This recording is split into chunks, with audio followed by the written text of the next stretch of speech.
여러분들 혹시 찰스 쉘돈이라는 목사님이 쓰신 예수님이라면 어떻게 하실 것인가 라는 책을 한 번 정도는 읽어보셨거나 들어보신 분들이 계실 것입니다. 지금으로부터 불과 한 100년 전에 쓰여진 책이고 출판된 책인데 1세기 채 남짓 지나지 않아서 성경책 다음으로 많은 사람들이 읽은 책이라고 이야기를 합니다. 가을 독서의 계절에 내 신앙이 무감각해지거나 냉랭해졌다고 생각하는 분들에게 일독을 권하는 아주 좋은 책입니다. 주일 아침에 맥스웰 목사님이 시무하시는 레이몬드 제일교회 예배가 시작이 되었습니다. 목사와 성도 모두가 흡족한 설교와 은혜로운 예배 속에서 마음이 충만해져 가는 지점에 예배당 뒤쪽에서 방해꾼이 나타나게 됩니다. 그는 강단 앞에 있는 넓은 공간까지 나와서 말을 합니다. 자신은 술 취한 사람도 아니고 정신병자도 아니며 여러분들을 해치려고 하는 사람이 아니다. 나는 아마도 며칠 안으로 굶어 죽어갈 것 같은데 죽기 전에 오늘 예배에 참석한 분들에게 꼭 한마디 하고 싶은 것이 있어서 이렇게 무리함을 무릅쓰고 나왔다며 말을 시작을 합니다. 본래는 인쇄공인데 자동으로 문자를 이식하는 식작이라는 것들이 발명이 되어서 직장을 잃은 가운데 평생 배운 것이 인쇄술밖에 없기 때문에 전전긍긍하고 있다고 합니다.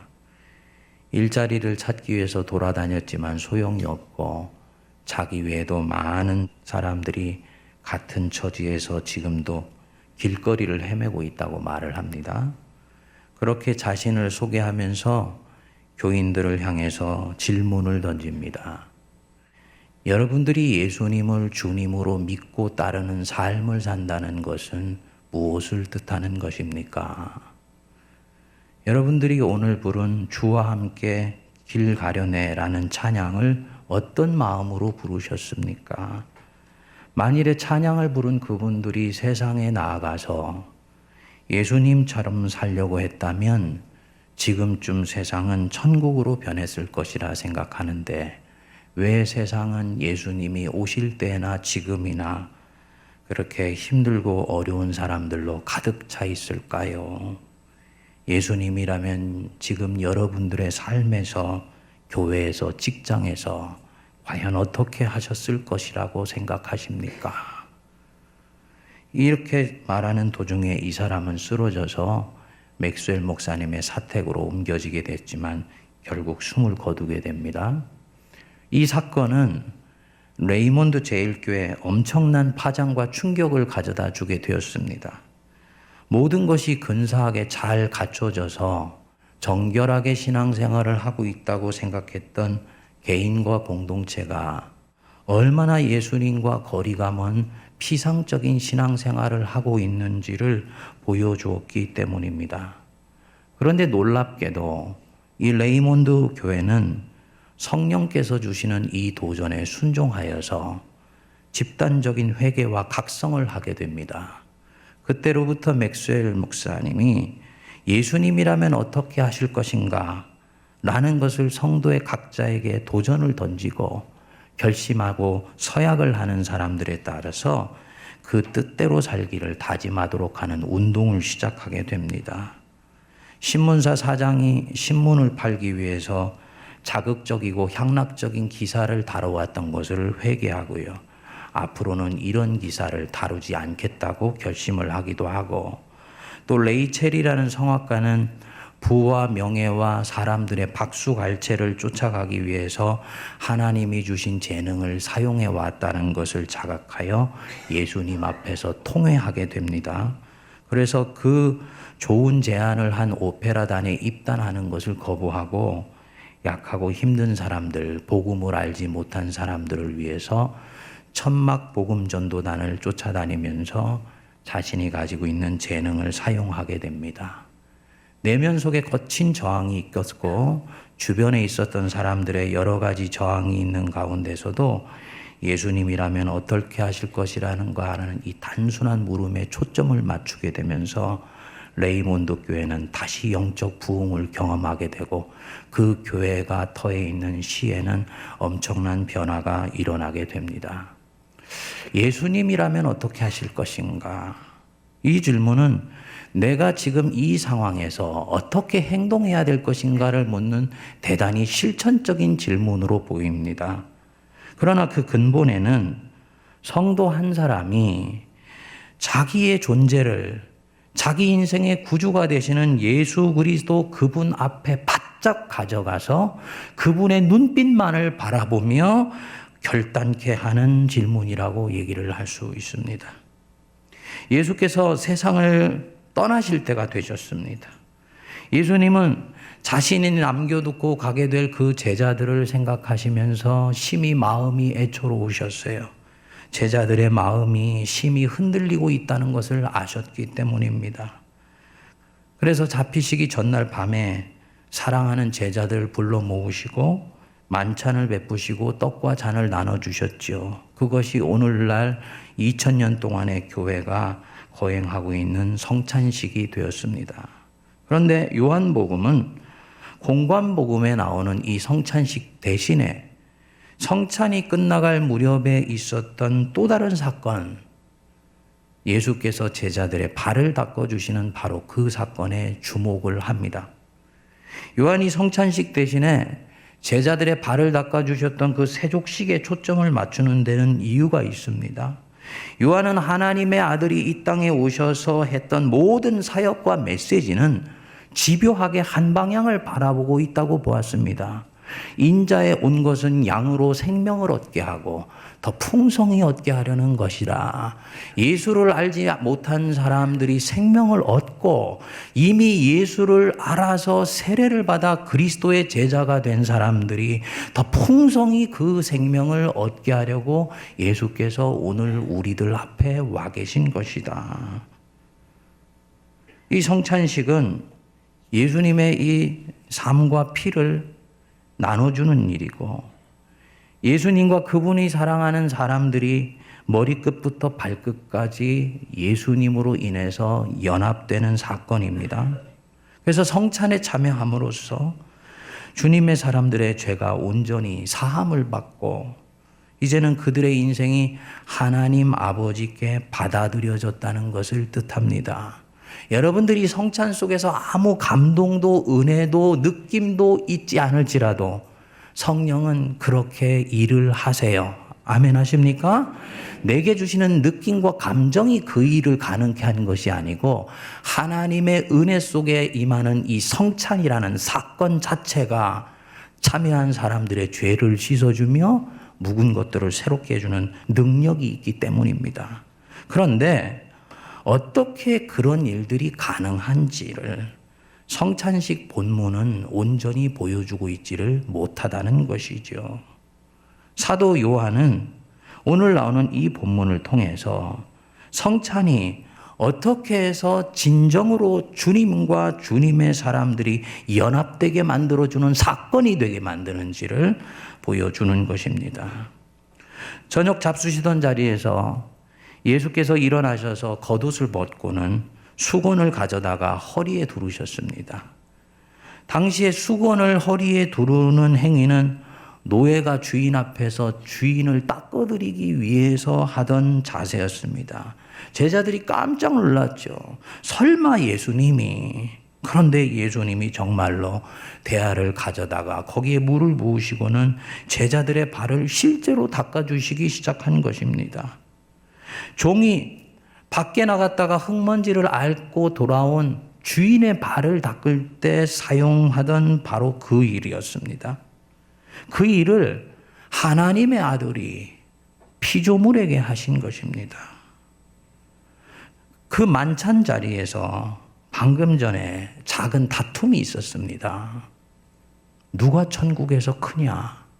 이 문제를 놓고 예수님이 십자가에 매달려 죽으시기 전날 밤에 자기의 스승은 십자가에 죽게 되었는데 자신들의 살과 피를 그래서 마지막으로 나눠줌으로써 자신이 없는 자리에서도 하나님이 자기 백성들을 어떻게 사랑하시는지를 보여주는 바로 그 자리에서 제자들은 누가 천국에서 크냐를 놓고 다툼을 벌였던 것입니다. 우리 예수님이 이 논쟁이 얼마나 세속적이고 얼마나 당신이 오신 목적 생명을 나누는 일과는 거리가 먼 일인지를 책망하시려고 몸소 본을 보이신 것입니다. 그러나 영적으로는 더 소중한 이유가 있습니다, 여러분. 제자라고 하면서 우리 안에 여전히 남아있는, 그래서 그 거룩한 최후의 만찬 속에 있으면서도 떨쳐버릴래도 떨쳐버릴 수 없는 우리들의 그 죄와 티끌과 허무들, 그리고 그것들이 만들어내는, 그것들이 연출해내는 이 죄의 권세들, 이것을 우리 주님이 씻어내 주시려고 하셨던 것입니다. 예수님의 의도를 몰랐던 베드로는요, 너무나 황당해서 몸둘 바를 몰랐습니다. 황급히 손을 내저면서 주여, 주께서 내 발을 씻으시나이까. 여러분, 굉장히 아름다운 자세입니다. 우리는 누군가 우리를 섬기겠다고 그러면 그 섬김을 너무나 당연한 것으로 여기지요. 어떤 사람은 저 사람이 나보다 열등하기 때문에 나를 섬기는 것이야 라고 생각하기도 하고, 그리고 그렇게 나를 섬겨주지 않으면 속상해하기도 합니다. 다른 제자들은 어떠했는지 모르지만 적어도 이 베드로는 합당하게 반응을 했습니다. 주님, 절대로 제 발을 씻기지 못하나이다. 어떻게 창조주 하나님의 아들 되시는, 태초부터 계셨던 당신이 피조물 된 내 발을 씻을 수가 있습니까? 주님은 내 인생의 주인이신데 주인이 어떻게 종의 발을 씻을 수가 있으며, 주님은 내 인생의 스승이신데 어떻게 그 스승이 제자요 문화생일 뿐인 내 발을 씻을 수가 있겠습니까? 겸비했습니다. 얼마나 충성되고 진실한지 몰라요. 예수께서 말씀하셨죠. 너는 지금 아직 이것이 무엇을 뜻하는지 몰라. 하지만 알게 될 날이 올 것이야. 내가 너를 씻기지 아니하면 네가 나와 상관이 없느니라. 직역하면요, 헬라어로는 내가 너를 씻지 아니하면 너는 나와 함께 할 몫이 앞으로는 없다. 이 본문의 주제가 되는 말씀입니다. 내가 너를 씻기지 아니하면, 뒤집어서 말하면 네가 내 앞에 너의 그 세상살이 하면서 묻히고 다녔던 먼지 묻은 발을 내밀지 아니하면, 그 뜻입니다. 그래서 내가 너의 그 죄와 그리고 네 상처와 얼룩진 인생 속에 묻혀진 그 얼룩들을 씻겨내지 않으면 너는 지금 나와 함께 있지만 너와 나는 아무 상관이 없는 것이다. 그러니까 이 세족식은 우리가 수련회 갔을 때 목사님이 성도들의 발을 씻겨주시는 그런 어떤 예식, 섬김의 차원일 뿐만 아니라 더욱 깊은 영적 차원을 가진 것임을 알 수 있는 것이죠. 한 성도가 세상에 발로 밟고 다니면서 묻은 온갖 먼지, 세균들, 불순물들 예수께로 가져가서 그분에 의해서 씻김받아 성결케 되었을 때 너와 나는 상관이 다시 있게 되며 나 여호와의 유산에 참여하게 될 것이다 라는 것입니다. 베드로가 이 뜻을 알아들었습니다. 그래서 얼른 대답했습니다. 주여, 발뿐만 아니라 손과 머리까지도 씻어주옵소서. 예수님이 뭐라 말씀하십니까? 이미 목욕한 자는 발밖에 씻을 필요가 없느니라. 사랑하는 여러분, 여러분 목욕하셨지요? 왜 대답이 없으신데, 예수 믿고 세례를 받은 분은 다 목욕한 자들이에요. 예? 이때 목욕했다는 것은 나의 상태가 더럽다, 추하다, 나는 어젯밤에도 죄를 너무 많이 지었어, 상관없어요. 그리스도의 십자가의 보혈로 저와 여러분들은 이미 목욕한 자들입니다. 문제는 뭐냐? 이 죄의 권세는 내 속에서 아직 하나님 앞에 갈 때까지 온전히 극복된 것은 아니기 때문에 내가 세상을 살게 되면서 나도 모르게 내 세상 살기 위해서 발로 밟고 다니는 이 발에 흙도 묻고 먼지도 묻고 불순물도 묻고 묻는 거지요. 죄와 허물이 이렇게 저렇게 해서 묻어 있는 것입니다. 우리는 씻음 받았기 때문에 상관없다 생각하고 주님 앞에 한 번도 내 발을 내밀지 않는 경우들이 너무너무나 많이 있습니다. 근데 주님이 말씀하시는 거예요. 네 발 내밀라고. 네 발, 그 먼지 묻은 발, 너는 이미 목욕해서 깨끗하지만 그 발은 흙이 묻어있고 먼지가 묻어있으니 네 발 내밀라고 말씀하시는 것입니다. 그래서 성결함을 회복하는 거죠. 여기서 요한복음은 그 사람이 예수를 믿고 생명을 얻을 뿐만 아니라 더욱 풍성히 얻게 되는 새로운 도약이 시작된다고 보는 것입니다. 이 회개라고 얘기할 수도 있고 참회라고 할 수도 있고 뉘우침이라고도 할 수 있는 거예요. 아, 내가 생각해보니까 어저께 잘못했구나. 생각해보니까 내가 그릇되게 생각했구나. 주님 용서해 주시옵소서. 왜 이렇게 얘기를 하냐. 주님이 나를 책망하실까봐 두려워서도 아니고 천국 갔을 때 꾸짖음 받을까봐 벌 받을까봐 그러는 것도 아니며 하나님의 사람으로 하나님의 은혜를 덧입고 사는 사람이 주님이 생각하시는 방향과 다른 쪽에 자기 인생을 쌓아왔던 것들이 너무 속상해하고 안타깝고 주님 마음 아프게 한 것들 때문에 내 자신도 아픈 것입니다. 성령이 하시는 일이에요. 그래서 생명을 더욱더 풍성히 얻기 위해서 회개하고 참회하게 됩니다. 1907년 1월 평양에서 시작된 대부흥운동 여러분 아시죠? 세계 교회사에서 유래를 찾아보기 힘든 성령의 대역사였습니다. 그런데 이 부흥운동에는 불길을 당긴 도화선이 있었습니다. 정확하게 4년 전인 1903년 원산에서 열린 선교사 기도회 모임이었었는데 캐나다 출신의 의료 선교사이면서 남감리회 소속이셨던 하디라는 선교사가 자신의 무력함을 고백하고 자기의 죄를 사람들 앞에 나와서 공적으로 통회하는 일이 벌어진 것입니다. 저는 지난 3년 동안 강원도 일대를 누비면서 복음을 전했지만 단 한 사람의 결신자도 얻을 수가 없었습니다. 나는 무익한 종입니다. 그리고 생각해 보니 나는 조선 사람들에게 복음을 전했지만 그 조선 사람들을 바라보면서 백인으로서의 우월의식과 자만감에 가득 찼던 권위의식을 갖고 있었다라는 것을 내가 알게 되었습니다. 주님 앞에 회개하고 참회합니다.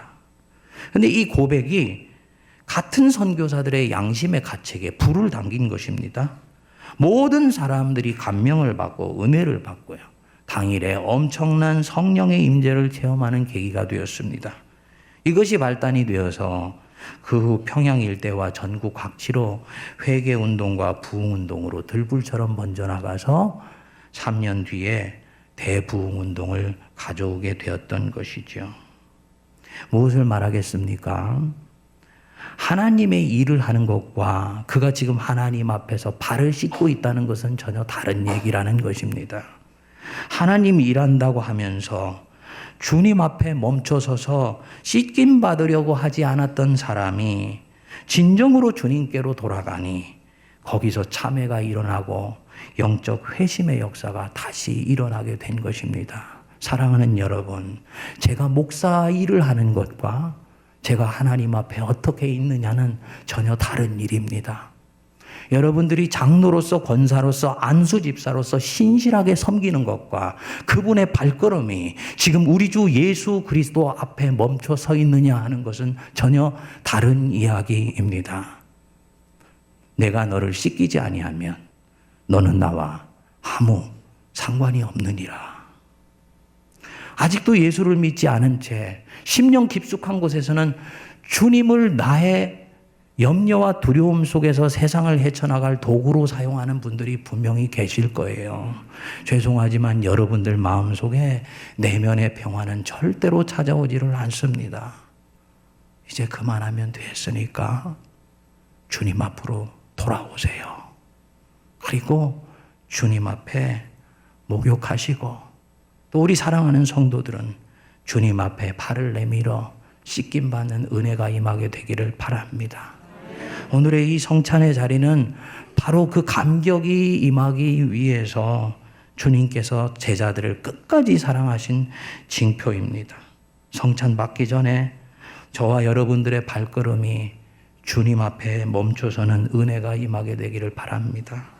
그리고 여러분들과 제가 혹시 나도 모르게 지었던 죄와 허물이 있다면 하나님 깨닫게 해달라고, 당연시하게 여겼던 부분들이 있다면 주님 저로 하여금 돌이키게 해달라고, 내 형제 자매와의 관계, 교회를 대하는 마음, 무엇보다도 하나님 앞에 살아왔던 내 모습을 내면에 성령의 은혜를 구하면서 깊이 참회하는 은혜가 임할 수 있게 되기를 바랍니다. 그래서 그리스도의 신부로 순결한 가운데 이 성찬을 대할 때 성찬 속에 주님 말씀하실 것이고, 하나님과 여러분들이 진정으로 예수 안에서 새롭게 연합되며 새롭게 출발할 수 있는 은혜가 임하게 될 줄로 믿습니다. 기도하겠습니다. 우리에게 항상 좋은 것으로 주시는 하나님 아버지, 우리를 사랑하시되 너무나 사랑하셔서 아들 주시고, 그 아들은 끝까지 성부 하나님에게 순종하셔서 잡히시기 전날까지 얼마나 우리를 사랑하시는지를 보여주시기 위하여 성만찬과 발을 씻겨주시는 은혜를 허락하여 주셨습니다. 주님, 오늘 성찬에 들어가기 이전에 저희들의 마음과 생각과 몸과 습관들이 예수님 앞에 살포시 내려놓아지게 되기를 원합니다. 이미 목욕한 자들, 주님 발 씻을 수 있게 하여 주옵소서. 목욕하여 깨끗해졌다 생각하며 예수님이 응시하시고 지켜보시고 있는 그 발을 두꺼운 양말로 신은 채 주님 뒤에 가리지 않게 하여 주시고, 주님 앞에, 내 속을 하시는 그 주님 앞에 겸손히 내어놓게 하시며, 은밀히 보시는 하나님 앞에 회개하며 참회하며 새로워질 수 있도록 은혜를 내려 주옵소서. 내가 너를 씻기지 아니하면 너와 나는 아무 상관이 없다고 말씀하셨으니, 주님과 더욱더 상관이 있기 위하여 우리 예수님 앞으로 바짝 다가가게 하여 주시고, 내 영혼의 오잔육부와 그 모든 먼지와 티끌까지도 낱낱이 주님 앞에 내어놓으며 주님의 쓰시는 손길에 의해 순결한 신부가 되어 이 성찬의 자리로 나아가게 하여 주옵소서. 예수님 이름으로 기도하옵나이다. 아멘.